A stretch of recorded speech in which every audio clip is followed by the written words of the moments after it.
Okie dokie, and there you have it. That is the a wrap on the vacuuming section there. Not just a basic vacuum, but hey, we went through and got most everything we could. I'm about to pull the seats out in reality just to get the rest of it, but we'll get you the basic results on that. Whew. Not too shabby. There was definitely some yuckiness tucked up in there. You see, there's a lot of stuff that's gonna have to be shampooed hardcore. But yeah, not too shabby.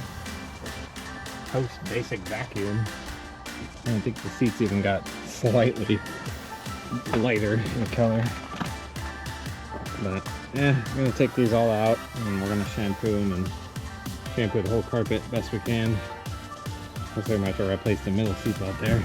I don't know if you noticed that in the first part there was a moat in these seats. I looked under it and it does not look like there's any rust under there. It's got a plastic liner that actually shields the bottom of that whole thing, so it doesn't look like anything got out. Some carpet damage, but yeah, overall, not too bad.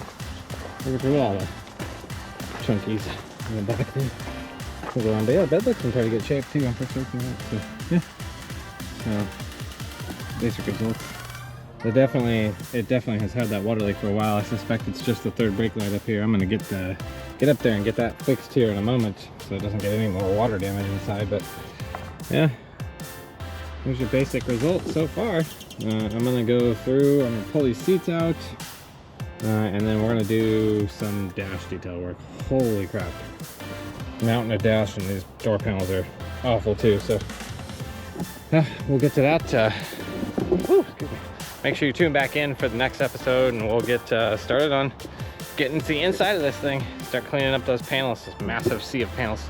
So yeah, remember if you like what you see, like and subscribe. That really helps us out, and we'll see you around for the next time, and tune back in for the rest of this project. All right.